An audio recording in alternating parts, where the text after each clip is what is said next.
All right, I'm going to call this one the incredible shrinking condo. You guys have probably noticed this. Condos continue to get smaller in the lower mainland. As expected, the price per square foot continues to go higher. Land, labor, building materials, all these things have skyrocketed. And you're going to see these units continuously get smaller because these developers are trying to find a way to build and market these things at a price point that's quote unquote affordable, if you can even call it affordable anymore.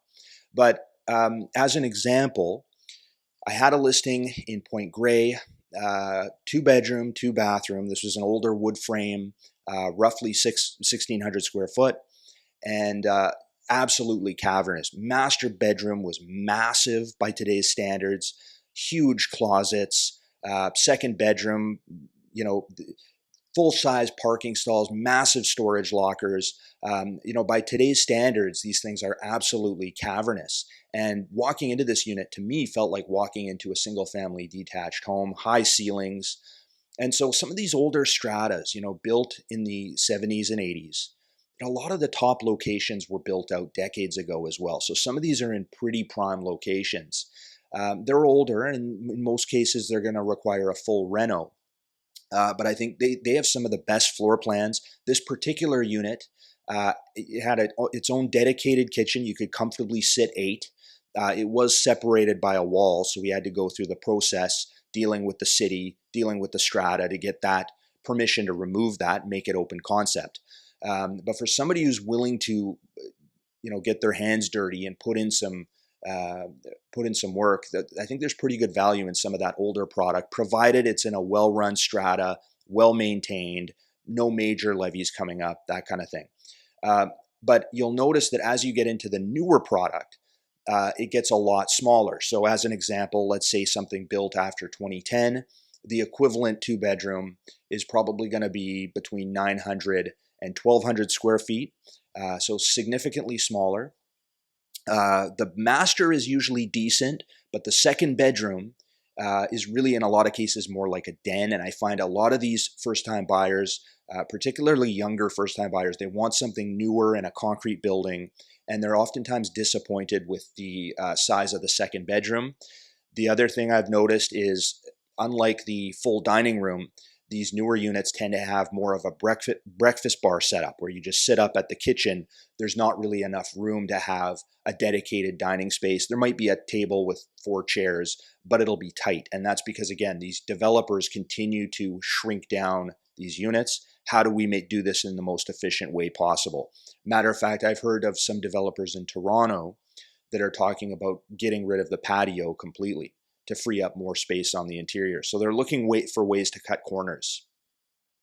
Now, if you want a newer build for a full 2 bedroom, 2 bath in False Creek, say an Olympic Village concrete building, you're going to be looking at more like 2.3, 2.4 million. You want something with a view probably closer to 2.7 or 2.8.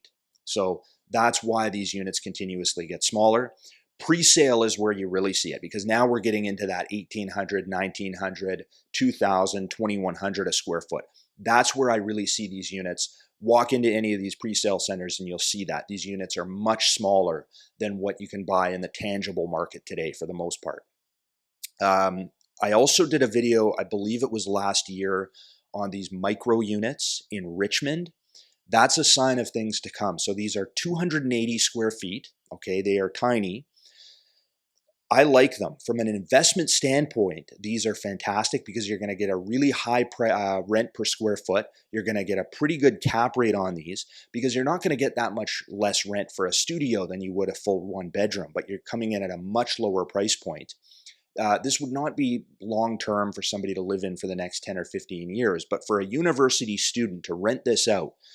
And the great thing with that is there's going to be turnover because they're going to want to leave after a couple of years. Then you can get a new tenant in and bump it up to market rent, as opposed to one of these larger units. You're stuck with a tenant for 10, 15, 20 years. They don't want to leave, and they're paying way below market rents because, of course, under the NDP, you can't raise annual rents more than the inflation rate. So you can't raise rents to cover your costs. With these studio units, small studios, look into these. There's some in Falls Creek in the Olympic Village around between 400 and 450 square feet. These are excellent investment options here. But where I see this going in the next, I would say 8 to 10 years, the typical studio is probably going to be closer to 280 square feet. That's where I see this going. Again, they have to build and market these at a price point people can afford. The typical one bedroom is going to drop down from where it is now. Let's call it 550 to 650 square feet. That's going to be closer to 400 square feet. It's going to be more like a studio today, and they're going to be built. The layout is going to be more like a studio. You'll have a glass sliding partition for the bedroom. The 2 bedrooms are probably going to be the typical kind of cookie cutter entry level 2 bedroom anyway, is probably going to be closer to 750 square feet. That's going to be the new standard. You're not going to have a dining room. You're going to have a breakfast bar. You're going to have probably a fold down Murphy bed in the 2nd bedroom. These units are just going to get much, much smaller. They have to, because the price per square foot keeps going up here. The cost of building materials, land, labor, all of these things, taxes, it's all going to be going up, okay? I'm Jay Coupar. Feel free to comment below or subscribe, and I'll see you in the next video.